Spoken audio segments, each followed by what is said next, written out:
कौन से दौर और परिस्थिति में जी रहा था जहां उन्हें जान का इतना बड़ा खतरा था।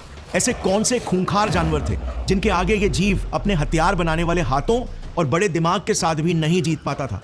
क्यों उस दौर में प्रकृति ही शायद इसकी सबसे बड़ी दुश्मन बन गई थी। आने वाले सालों में कई साइंटिस्ट ने इस पर काम किया और तब कहीं जाकर यह पहेली सुलझी। चलो समझते हैं इनकी सच्चाई शुरुआत से। इस ह्यूमन एवोल्यूशन के चार्ट को जरा देखना।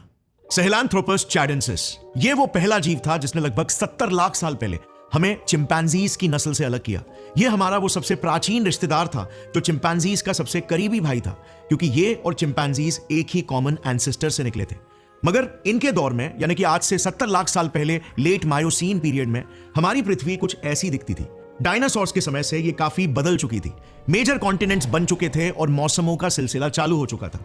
उसी दौर में वेस्टर्न अफ्रीका के चैड देश की जमीन आज की तरह बंजर रेगिस्तान नहीं बल्कि हरियाली से भरी एक खिलखिलाती दुनिया हुआ करती थी। एक ऐसी दुनिया जो सारे एप्स के लिए किसी स्वर्ग से कम नहीं था। इसी युग से शुरू होती है हमारी ये कहानी, क्योंकि ये खुशी ज्यादा दिनों तक टिकने नहीं वाली थी।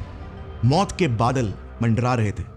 ये सहेलांथ्रोपस चैडेंसिस 3 से 4 फुट का जीव लगभग 90% बंदर और सिर्फ 10% इंसान जैसा दिखता था।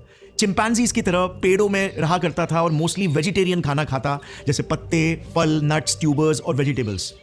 ये अपने घने जंगलों वाले एनवायरनमेंट के लिए परफेक्टली एडेप्टेड था।